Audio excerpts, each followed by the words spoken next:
안녕하세요. 연결이 되면 비로소 보이는 것들이라는 주제로 발표를 맡은 서버 플랫폼 팀 구태진입니다. 저는 이번 발표에서 토스에서 업저빌리티를 확보하기 위한 노력과 이를 이용해서 서비스를 개선한 구체적인 사례를 가지고 이야기해 보려고 합니다. 토스는 업저빌리티를 확보하기 위해서 네이버에서 만든 오픈소스 APM 핀포인트를 사용합니다. 핀포인트는 여러 가지 기능으로 업저빌리티를 제공하지만 특히나 분산 추적에서 큰 강점을 가집니다. 핀포인트를 이용하면 유저로부터 받은 요청을 처리하기 위해서 토스 내의 서비스에서 파생되는 모든 요청과 그에 대한 정보를 확인할 수 있습니다. 유저가 응답을 제대로 받지 못하는 경우에는 어느 서비스에서 문제가 발생했는지, 유저가 응답을 늦게 받는 경우에는 어느 서비스에서 지연이 발생했는지를 한눈으로 확인할 수 있습니다. 토스는 서버 리소스를 최대한 활용하기 위해서 주로 비동기 방식의 프로그래밍 형태로 개발합니다. 동기 방식의 경우 모든 연산을 순서대로 처리해야 하기 때문에 요청이 오랜 시간 서버에 머물러 있게 됩니다. 같은 로직을 비동기 방식으로 변경하면 동시에 여러 연산을 처리할 수 있기 때문에 이는 유저에게 빠른 응답이라는 좋은 경험을 가져다 줍니다. 이런 비동기 방식의 프로그래밍 형태로 개발하기 위해서 저희는 최적화된 비동기 코드를 손쉽게 만들도록 도와주는 코틀린의 코루틴을 주로 이용합니다. 비슷한 역할을 하는 RX 자바와 비교해 보면 코루틴은 보다 낮은 러닝 커브를 가지면서 보다 좋은 효율을 가지는 것을 알 수 있습니다. 그렇다면 핀포인트와 코루틴이 함께 사용하면 어떤 결과가 나올까요? 안타깝게도 핀포인트에서 모든 요청은 연결이 끊어진 채로 보이기 때문에 핀포인트의 기능 활용에 제한을 가지게 됩니다. 사실 이유는 명백합니다. 핀포인트에서 코루틴 프레임워크를 지원하지 않기 때문입니다. 옵저빌리티를 확보하기 위해서는 핀포인트가 반드시 필요한 상황이며 리소스를 최대한 활용하기 위해서는 코루틴 역시 반드시 필요하기 때문에 저희는 코루틴 플러그인을 만들기로 결정하였습니다. 핀포인트에서 플러그인을 만들려면 해당 프레임워크나 라이브러리의 특징을 파악해야 합니다. 코루틴은 비동기 추적이 필요한 프레임워크이기 때문에 다소 단순한 비동기 라이브러리인 어싱크 레스트 템플릿을 통해서 핀포인트에서 비동기 추적을 하는 방법을 알아보겠습니다. 먼저 어싱크 클라이언트 HTTP 리퀘스트 클래스에 execute async 메소드가 호출된 것을 확인할 수 있습니다. 해당 메소드는 비동기 스레드에서 HTTP 요청을 호출하게 하는 시발점이 됩니다. 여기서 핀포인트의 트레이스 컨텍스트를 생성하고 연결 매개체에 저장을 해주는 역할을 합니다. 그리고 스레드가 바뀐 곳에서 HTTP 요청에 대한 응답을 받고 그 결과를 setable listenable future의 set 메소드를 통해 저장합니다. 이를 기록하기 위해서 set 메소드가 호출될 때 연결 매개체에서 trace 컨텍스트를 가져와서 기록합니다. 메인 스레드에서 시발점이 되는 메소드와 비동기 스레드에서 의미 있는 동작이 실행되는 메소드에 공통점이 있습니다. 바로 직접적으로 혹은 간접적으로 리스너블 퓨처를 가지는 것입니다. 이를 핀포인트에 트레이스 컨텍스트를 옮기는 연결 매개체로 지정합니다. 이렇게 첫 번째 시발점인 어싱크 클라이언트 HTTP 리퀘스트의 execute async 메소드 호출, 두 번째 연결 매개체인 리스너블 퓨처를 이용하여 시발점과 비동기 스레드 간의 추적과 관련된 정보 전달, 세 번째, 비동기 스레드에서 HTTP 요청에 대한 응답을 기록하는 리스너블 퓨처의 set 메소드 호출. 핀포인트는 이 세 가지 중요 지점의 코드를 변경함으로써 연결을 추적할 수 있게 됩니다. 코루틴 플러그인을 만들기 위해서는 코루틴을 분석하여 앞에서 언급한 세 가지 중요 지점을 찾아야 합니다. 이를 위해서 유저의 성향에 맞는 콘텐츠를 반환하는 예제를 만들었습니다.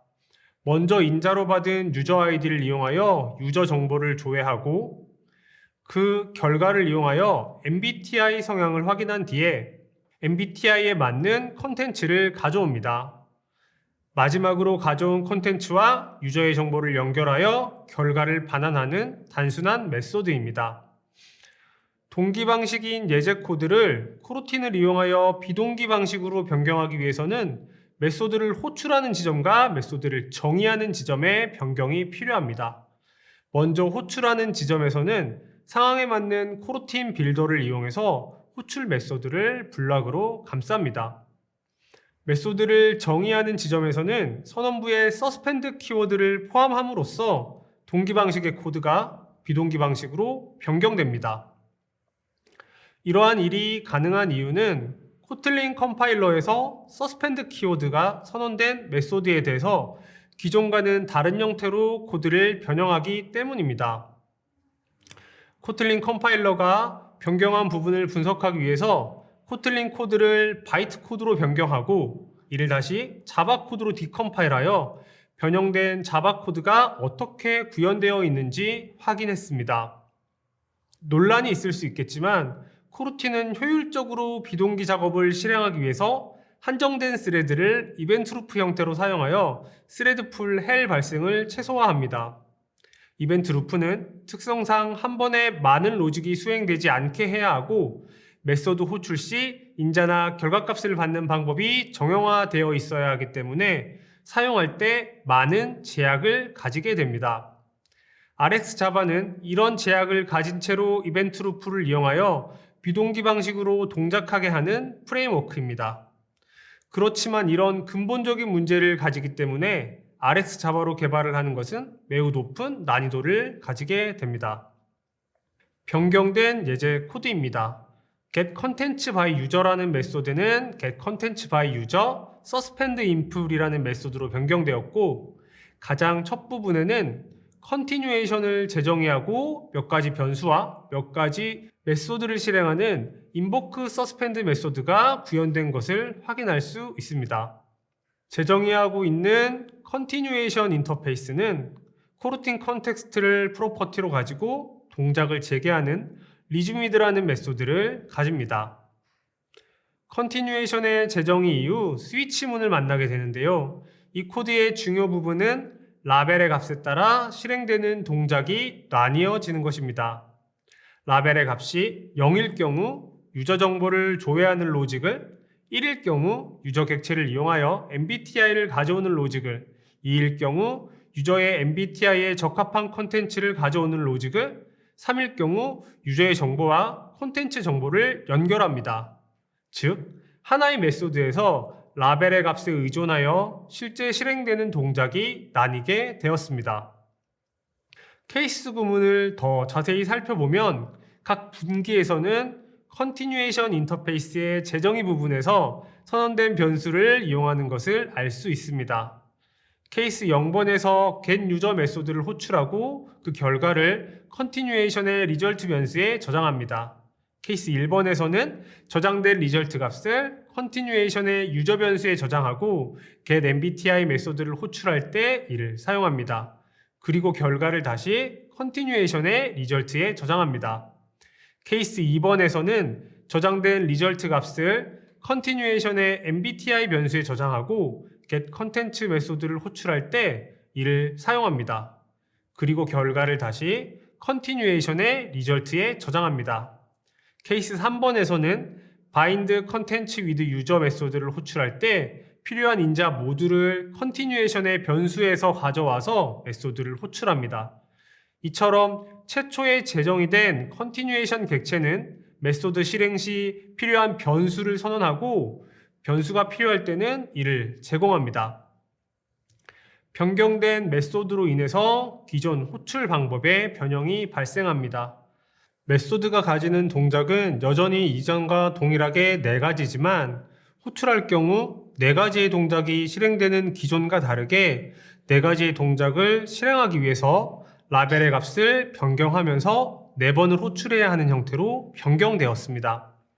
케이스 구문에 추가로 변경된 부분이 있습니다. 각 분기에서 다음에 실행할 라벨의 값을 지정하는 것을 알 수 있습니다. 이 변경으로 인해서 별다른 조작을 하지 않고 메소드를 호출하는 것만으로도 기존의 호출과 같은 결과를 가지게 됩니다. 재정의 된 컨티뉴에이션 객체가 라벨 변수를 이용하여 메소드의 실행 상태를 부여하였고, 다른 변수들은 메소드 실행 시점에 필요한 변수를 제공함으로써 나눠진 로직에 영속성을 부여하였습니다. 이 때문에 컨티뉴에이션만 전달한다면 해당 시점에 필요한 동작을 실행할 수 있습니다. 이를 코루틴에서는 컨티뉴에이션 패싱 스타일, 즉 CPS라고 부릅니다. 그리고 라벨 변수의 값에 따라서 실제로 호출되는 메소드가 바뀌게 되는데, 이렇게 변수를 이용해서 상태를 관리하는 패턴을 스테이트 머신 패턴이라고 부릅니다. 이로 인해서 한 번에 많은 로직이 호출되지 않게끔 변경되었고, 메소드 호출 시 인자나 결과값을 받는 방법 역시 정형화되었기 때문에 비동기 로직을 이벤트 루프 형태로 사용하기에 적합한 형태로 변경되었습니다. 케이스 구문을 조금만 더 살펴보겠습니다. 코틀린 컴파일러는 내부 동작을 확인하여 로직 실행이 끝난 뒤 메소드 호출을 종료하지 않고 다른 로직을 실행시키는 것이 효율적이라고 판단될 때 고투문을 이용합니다.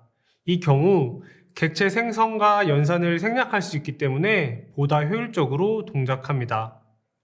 이제 컨티뉴에이션의 유일한 메소드인 리즈미드의 구현체를 살펴보면 인보크 서스펜드 메소드가 여기서 실행되는 것을 확인할 수 있습니다.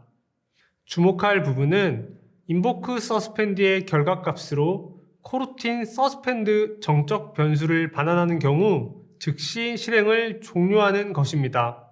그렇다면 두 번째 메소드인 getMBTI에서 코루틴 서스펜드를 반환하게 될 경우 남은 동작은 어떻게 실행될까요? 코루틴 서스펜드는 새로운 서스펜드 메소드가 실행된 것을 의미합니다. 즉, 해당 메소드에서는 다른 컨티뉴에이션 객체의 리즈미드 메소드가 실행되게 됩니다.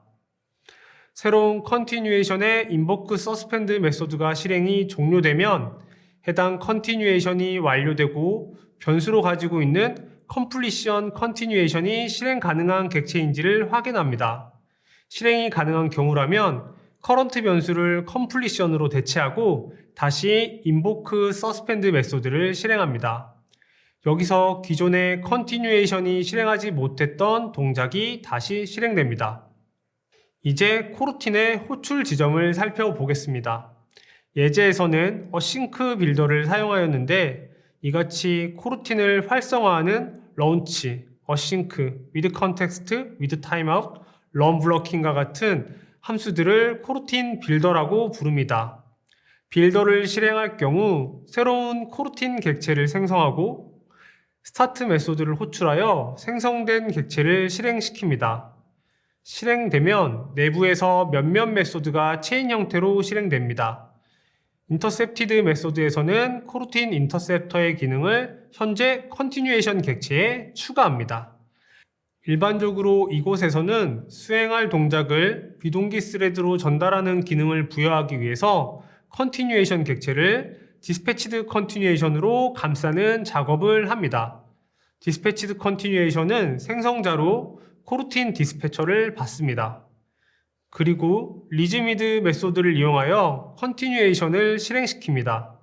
이 부분에서 다른 스레드에서 작업이 필요하다고 판단되는 경우 생성자로 받은 디스패처에 디스패치 메소드를 호출하여 현재 객체를 지정된 스레드로 전달합니다. 디스패치 메소드의 인자로 자기 자신, 즉 디스패치드 컨티뉴에이션을 전달하는데 메소드의 인자는 러너블 객체를 받고 있습니다. 이것이 가능한 이유는 디스패치드 컨티뉴에이션 클래스가 러너블을 구현하고 있기 때문입니다. 이러한 특성이 코루틴에서 제공하는 워커가 아닌 다른 스레드 풀에서도 컨티뉴에이션 작업을 실행시킬 수 있게 합니다. 지금까지의 분석을 정리하면 핀포인트의 트레이스 컨텍스트 객체를 생성할 시발점으로 코루틴 디스패처의 디스패치 메소드가 적합해 보입니다. 그리고 비동기 스레드에서 핀포인트의 트레이스 컨텍스트를 활성화하는 지점은 컨티뉴에이션의 리즈미드 메소드가 적합해 보입니다. 이제 이 둘 간의 트레이스 컨텍스트를 전달할 연결 매개체를 찾아야 합니다. 코루틴 컨텍스트는 컨티뉴에이션 인터페이스가 유일하게 가지고 있는 프로퍼티입니다. 그리고 코루틴 컨텍스트는 맵처럼 다양한 값을 가질 수 있습니다. 다시 코루틴 빌더로 돌아가 보겠습니다. 코루틴 빌더는 가장 먼저 uCoroutine 컨텍스트 메소드를 호출하여 새로운 코루틴 컨텍스트를 생성합니다. 이 구현체는 현재 코루틴 스코프가 가지고 있는 코루틴 컨텍스트에 인자로 받은 코루틴 컨텍스트를 더하여 새로운 코루틴 컨텍스트를 만듭니다. 그리고 코루틴 객체를 생성할 때 새로 생성한 코루틴 컨텍스트와 자신을 더합니다. 이렇게 자기 자신을 더할 수 있는 이유는 코루틴 클래스가 잡 인터페이스를 구현하고 이 잡이 코루틴 컨텍스트의 엘리먼트를 확장하고 있기 때문입니다.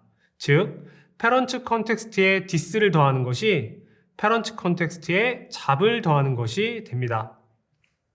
이제 이 코루틴의 컨텍스트는 고유한 객체인 잡을 더하였기 때문에 유일한 값이 됩니다. 이 같은 이유로 코루틴 빌더를 이용해 코루틴을 생성한다면 코루틴 컨텍스트에 의해서 이미지처럼 트리 구조를 그리게 됩니다. 그리고 코루틴은 패런트 컨텍스트에 잡을 조회하여 잡 서포터를 구성함으로써 코루틴 간의 연결을 유기적으로 묶을 수 있게 됩니다. 코루틴은 이를 이용하여 스트럭처드 컨커런시 구조를 지원합니다. 이제 코루틴의 동작을 정리해 보겠습니다. 코루틴 빌더에 코루틴 컨텍스트를 전달하고 이 전달된 코루틴 컨텍스트와 코루틴 객체의 잡을 더하여 코루틴은 유일한 코루틴 컨텍스트를 가진 채로 실행됩니다. 이후 인터셉티드 메소드에 의해서 디스패치드 컨티뉴에이션으로 변경되고 변경된 객체의 리즈미드 메소드를 호출하여 다른 스레드로 컨티뉴에이션을 전달합니다. 전달받은 스레드는 디스패치드 컨티뉴에이션 안에 있는 컨티뉴에이션 객체를 추출하여 리즈미드 메소드를 호출합니다. 이 메소드는 인보크 서스펜드 메소드를 호출함으로써 비동기 방식의 동작이 완성됩니다. 이 과정에서 새로 생성된 코루틴 컨텍스트가 항상 함께하고 있습니다. 즉, 핀포인트의 트레이스 컨텍스트의 연결 매개체로 코루틴 컨텍스트가 적합한 것을 알 수 있습니다. 이렇게 첫 번째 시발점인 코루틴 디스패처의 디스패치 메소드 호출, 두 번째 연결 매개체인 코루틴 컨텍스트를 이용하여 시발점과 비동기 스레드 간의 추적과 관련된 정보 전달, 세 번째, 비동기 스레드에서 실제 동작을 실행하는 컨티뉴에이션의 리즈미드 메소드 호출. 이 세 가지 중요 지점을 이용한다면 핀포인트에서 코루틴을 추적할 수 있습니다. 이제 핀포인트의 개발 문서에 따라서 플러그인을 개발하고 적용하면 정상적으로 추적되는 것을 알 수 있습니다. 앞에서 언급한 메소드들이 연결의 중요 요소인 것을 콜스택을 통해 확인할 수 있습니다. 이제 다시 토스팀의 핀포인트를 확인하면 기존과 다르게 유저로부터 받은 요청을 처리하기 위해서 토스 내의 서비스에서 파생되는 모든 요청과 그에 대한 정보를 확인할 수 있게 되었습니다. 핀포인트를 이용하여 유저로부터 받은 요청을 조회하던 중 한 가지 의문이 들었습니다. 요청의 결과를 만들기 위해서 가장 많이 파생된 내부 요청 수는 캐시나 DB 조회를 제외하고 328번의 요청이었습니다. 한 건의 유저 요청이 328번의 내부 요청을 통해서 만들어지는 것. 이 모든 요청이 의미 있는 요청인지를 파악해 볼 필요가 있다고 생각했습니다. 핀포인트는 저장소로 HBase를 사용합니다. HBase는 하둡의 HDFS 위에 만들어진 분산 컬럼 기반의 키밸류 데이터베이스입니다. 특히 로우키 설계를 알맞게 한다면 대용량의 데이터 처리에 굉장한 성능을 보여줍니다. 핀포인트의 스캐터 차트를 보면 많은 점이 있는데요. 이 점 하나하나는 외부에서 서비스로 들어온 요청을 뜻합니다. 이 스캐터 차트와 연관된 HBase 테이블은 어플리케이션 트레이스 인덱스 트레이스입니다. 해당 테이블의 로우키는 스캐터 차트의 특성에 맞게 어플리케이션 이름과 요청이 발생한 시간의 조합으로 설계되어 있습니다.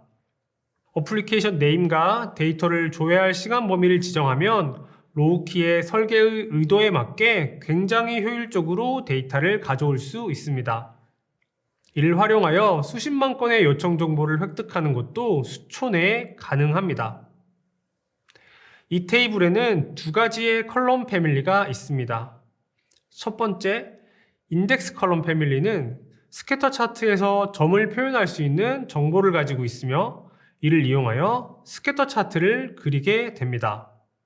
각각의 점을 스캐터 차트에서 드래그 앤 드랍을 하면 요청의 시작 시간, 패스, 요청자의 IP, 트랜잭션 ID 등 보다 많은 정보를 보여주는데 이 정보는 동일한 테이블의 메타 컬럼 패밀리에 저장되어 있습니다. 핀포인트에서 트랜잭션 ID는 최초의 요청을 받은 서비스에서 생성을 한 뒤 이 값을 전달합니다. 이 경우 유저의 요청을 받은 API 게이트웨이에서 트랜잭션 ID를 만듭니다. 그리고 이 요청에 의해서 파생된 모든 요청은 동일한 트랜잭션 ID를 가지게 됩니다. 메타 컬럼 패밀리는 퀄리파이어에 트랜잭션 ID를 저장합니다. 만약 유저 서비스의 특정 시간 동안의 요청을 조회할 경우 트랜잭션 ID를 기준으로 유저 서비스가 호출된 요청을 찾아낼 수 있습니다. 예를 들어 다음처럼 하나의 송금 요청에서 동일한 요청들이 포함되어 있다면 HBase에 저장되어 있는 수십만 건의 정보를 가져온 뒤 트랜잭션 ID별로 분류한다면 동일한 HTTP API의 호출 발생 여부 및 양을 파악할 수 있습니다. 이를 이용해 불필요한 요청이 발생한 많은 경우를 찾을 수 있었습니다. 하나의 서비스 내에서 발생한 불필요한 요청은 코드의 변경 등으로 제거하였고 분산 환경에서 나뉘어져 발생하는 불필요한 요청은 API 게이트웨이의 인터널 헤더 릴레이를 적절하게 이용함으로써 제거하였습니다. 불필요한 요청 해결을 위해서 한 작업들은 사실 크게 어렵지 않았습니다.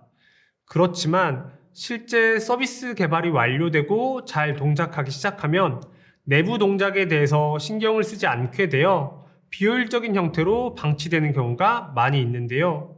이런 경우를 손쉽게 찾게 함으로써 지속적으로 관리가 가능해졌습니다. 이제 이 작업들의 결과를 살펴보겠습니다. 앱에서 직접 호출하는 특정 API의 응답 시간은 50% 이상 개선되었으며 많이 호출되는 다양한 API들의 응답 시간도 많이 개선되었습니다. 그리고 각 서비스 간의 요청량은 90% 이상 줄어드는 경우도 있었습니다. 연결이 되지 않은 곳에서 하나의 점을 이용해서 전체를 연결함으로써 만들어낸 결과는 유저에게 셀 수 없을 만큼의 시간을 되돌려 주었고 토스 서비스에는 서버의 리소스를 줄여서 돈으로 셀 수 없는 가치인 안정성 강화를 가져왔습니다. 제가 하는 일들이 재미있게 전달되었기를 바라며 발표를 마치겠습니다. 감사합니다.